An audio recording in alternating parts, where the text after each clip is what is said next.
Ancient voices, living voices, the sage message.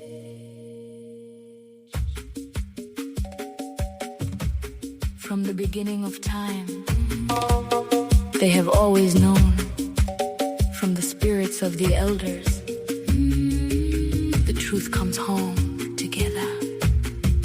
Ancient knowing living voice, the sage message. Hello, children of the light. Welcome to yet another episode of Sage Sundays with Ikukulavenguni. Right. I feel like even though you would never find out, I need to let you all know that this is my third attempt at recording today's episode. The first two were on an empty stomach, and I then did the reasonable thing of pressing pause and just going back to feed myself, because sustenance. There's something about sustenance and peak brain performance, apparently. So let's get into it, having had a balanced meal. Okay, so our episode today is titled Reparenting the Parent. And my reflections were very much centered around thinking of people who, similar to myself, are now positioned as the custodians of amasiko in their families, whether voluntarily or involuntarily. In my case, it was 100% involuntary recruitment into this position. And so if you are a fellow involuntary recruitee, then I empathize with you. But it is what it is, and here we are. And I have previously mentioned how I was raised in a Christian home. My father was not religious, but my mother has always been religious. And because she was that way, we were raised with the Christian values, and we had to go through all the different Christian motions, baptism, confession, all of it, right? And so growing up in an environment where it's repeatedly reinforced to you that this is the belief system and this is the right thing to do in this home, then there's a level of disorientation and disillusion that you will experience when you come into a spiritual awakening, if I could put it that way.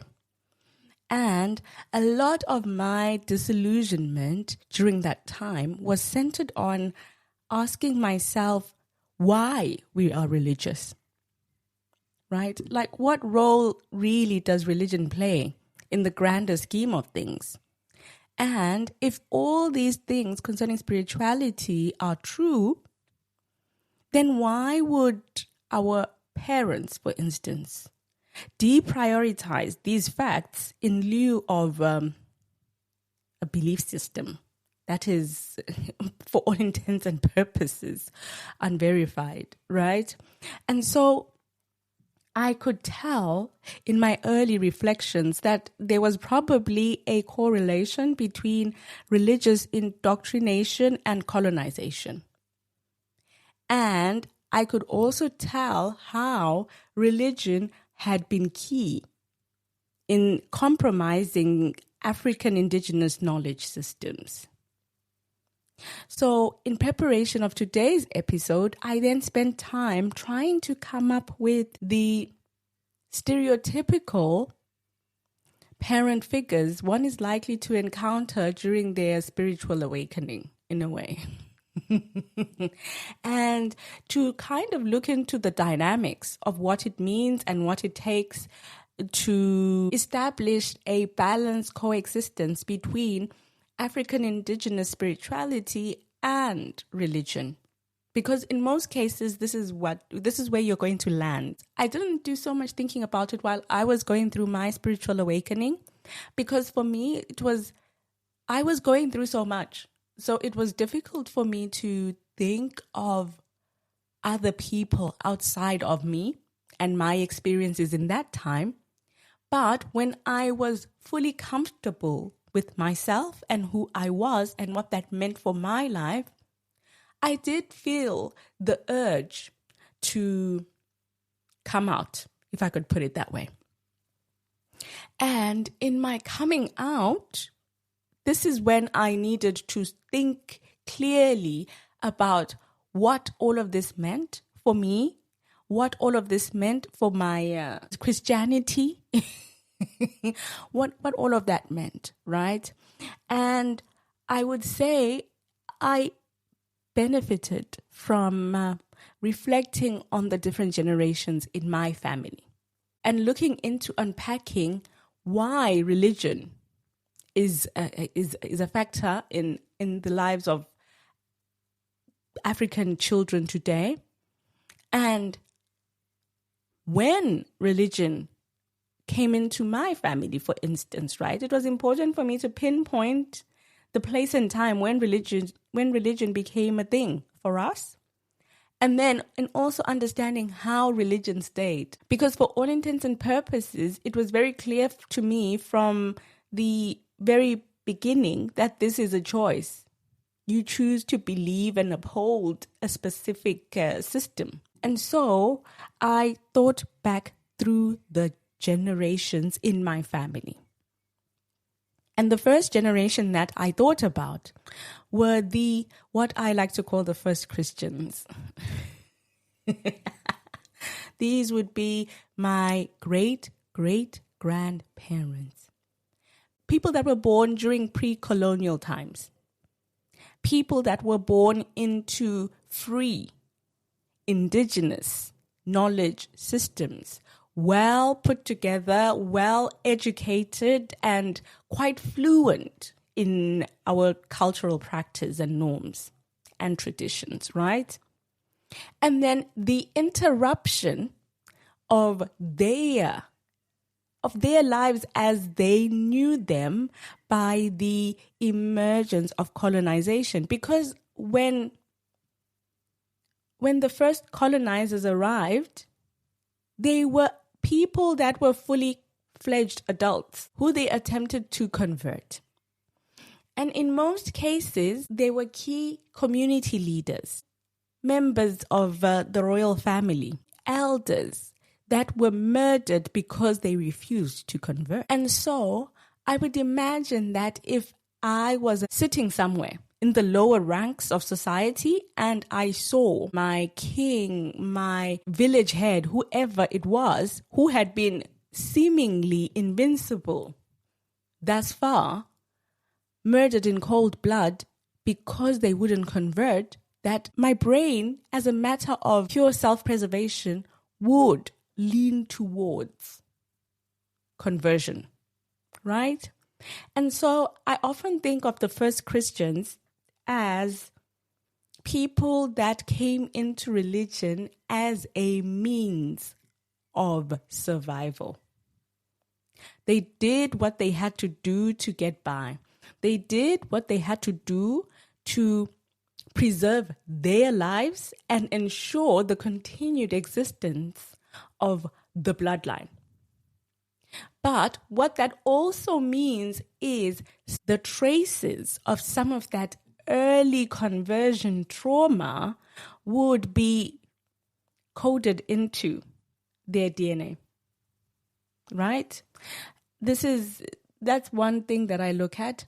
And then the other thing I think about is how some of these people who would have been born mid to late 1800s and coming into adulthood at the time when colonization hit, then kind of had to switch it up really quickly. And in switching it up really quickly, they had to acclimatize to working with and for the settlers. They had to acclimatize to the settlers' ways. And they also had to find a means of winning the acceptance of the settler, right? My great-great-grandfather was actually a healer before colonization hit. He was a fertility specialist. But when colonization hit, he was in his 20s and he needed to get a job. And so he joined the church. And when he joined the church, he married his first wife in the church. Although the cultures, norms, and traditions and everything else were still observed, he was now an elder in the church.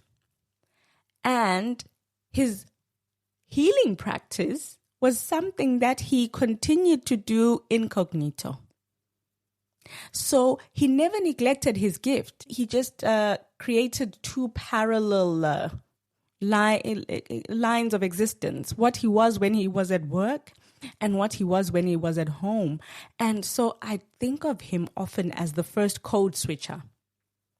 The first Christian in our family, but also the first code switcher, right? Because for him, he didn't demonize his traditions and values. He upheld those, but also grew in the church.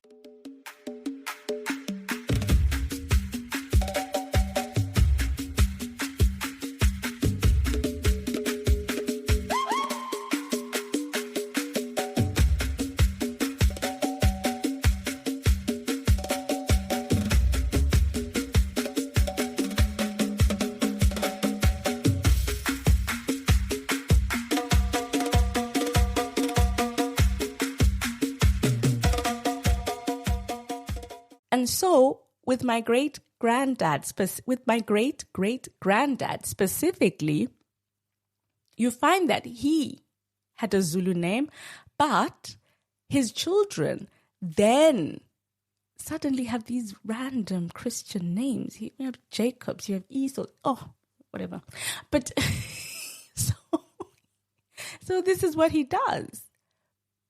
And so my great-grandparents are then a generation of these people that are born into a religious system.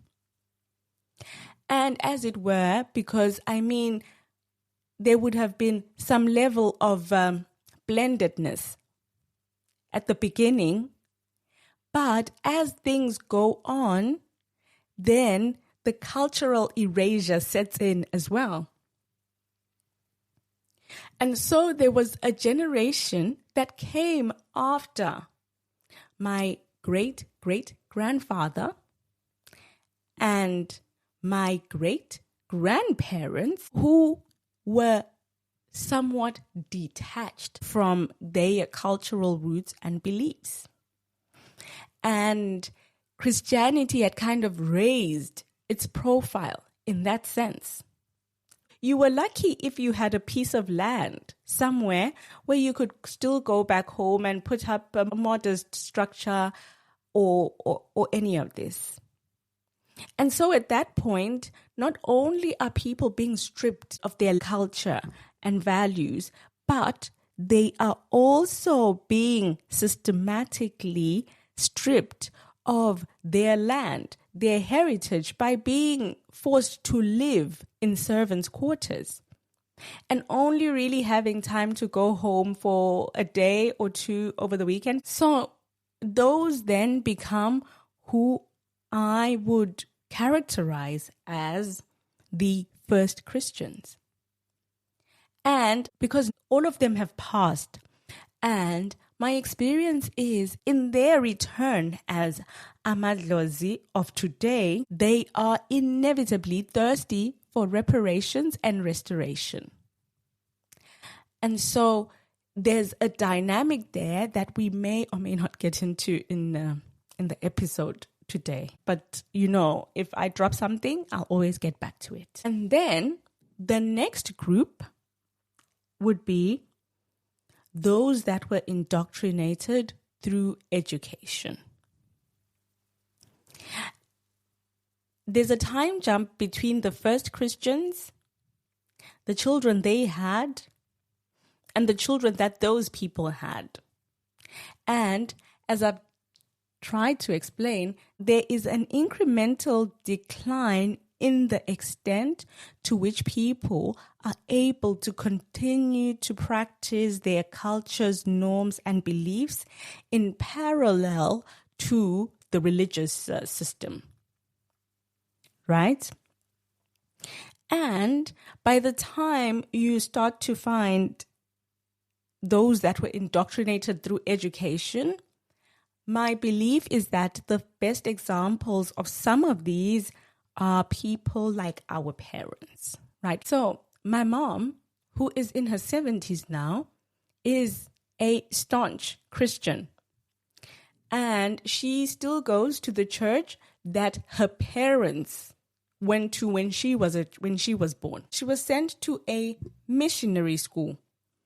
And the indoctrination, which may have been somewhat watered down while she continued to exist in her parents' home, reached a peak when she was now within the school system and removed from her parents.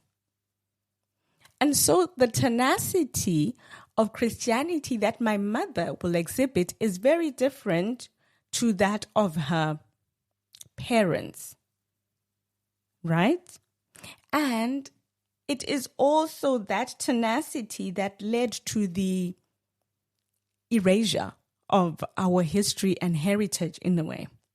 Because if my mother was 100% convinced that there was no need to uphold any cultural practice, she would not ask her father about it. If my mother did not believe there was any need to acknowledge the dead, she was not going to pay any mind or attention to who her grandparents were and who their parents were, at a time when the information could still be easily collated and passed on to the next generation. And so, by brainwashing the African child into believing that there was no real reason to pay any mind to the dead, then, at that point, the ultimate compromise of indigenous knowledge systems was complete. Because we have never been people to write anything down. We are very much an oral tradition kind of people.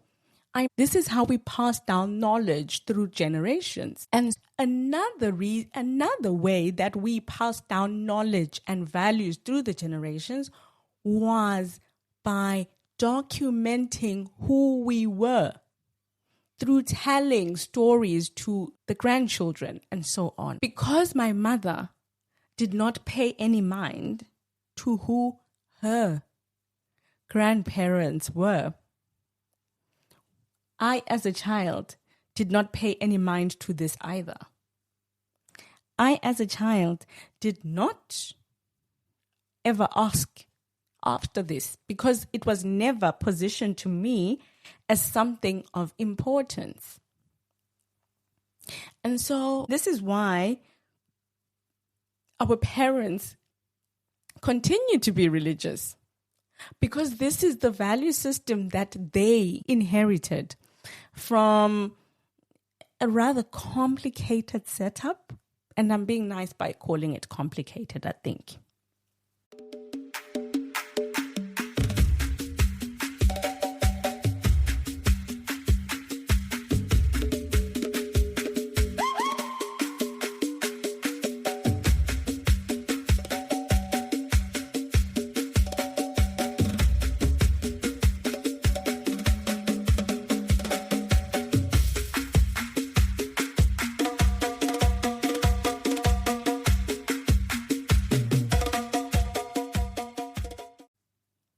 And then the third batch are those that choose to continue to uphold the shackles imposed on their bloodlines.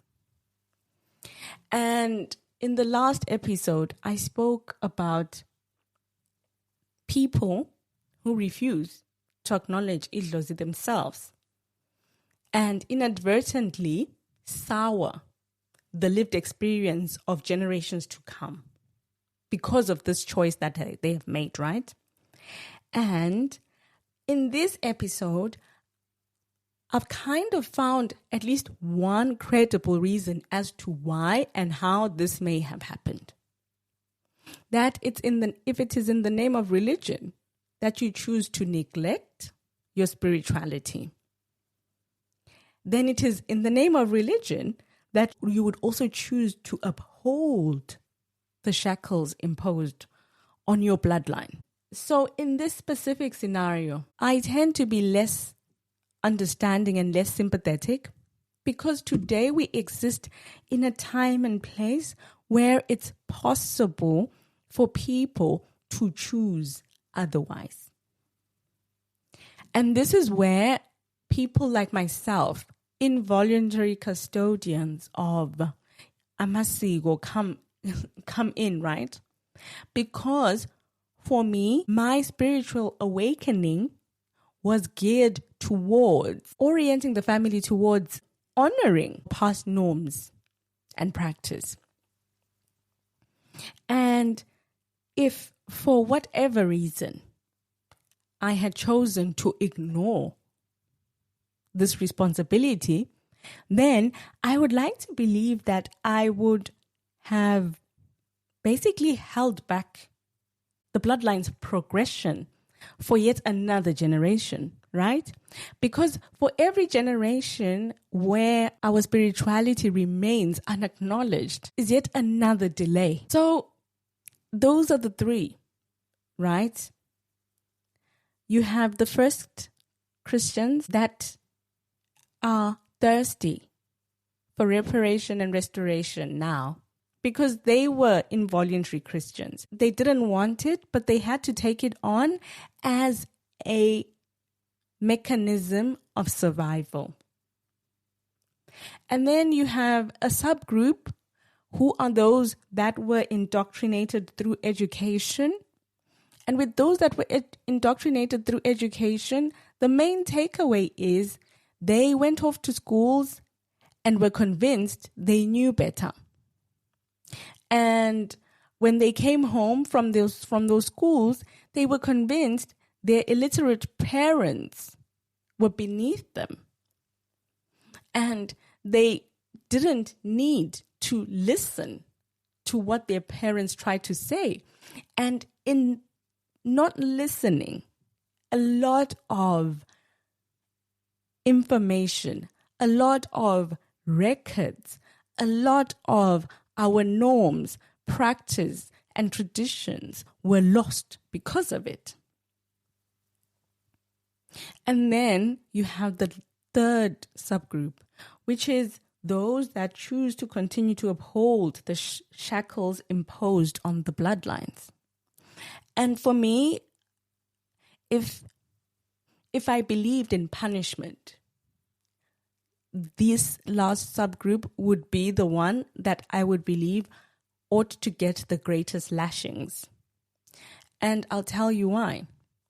Because while the first were convinced that this was a means of survival, which is true, and the second were convinced and indoctrinated into the belief of the superiority of religion and the settler, the third has more than adequate room and freedom to choose otherwise. The third has more than adequate capabilities to choose otherwise. But you know what? The third has so far not done what the third was always meant to do.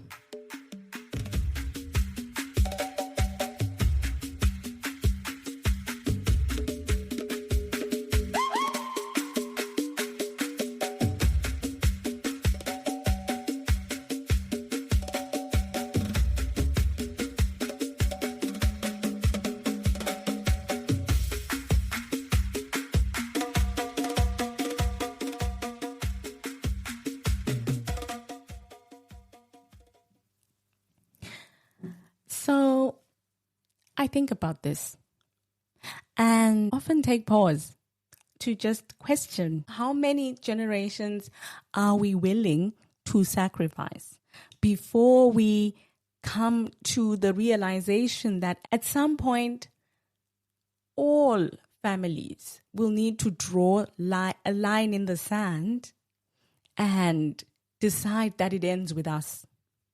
And that every generation that comes from a certain point onwards begins to do things differently. And I say this in full knowledge of how complicated a task it can be, having first-hand experience of it myself. And I'd also say how I'm aware that it is not even a fixed destination kind of vibe.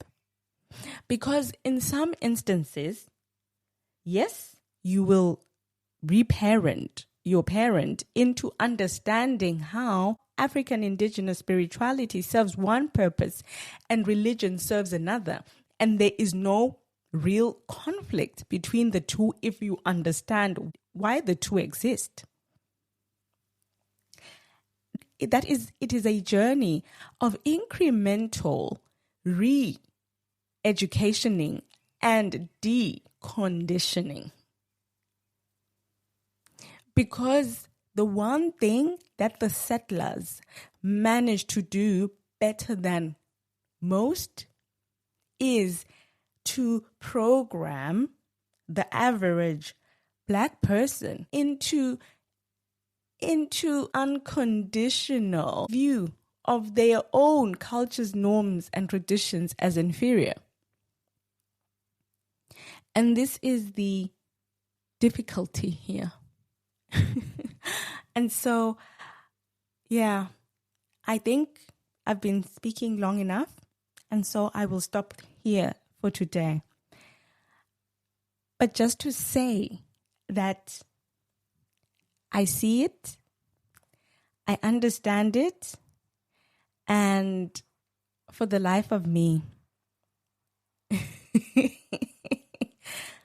umenzi asisize sonke. Truly. Thank you so much for listening. You are loved, as always. Living voices, the sage message.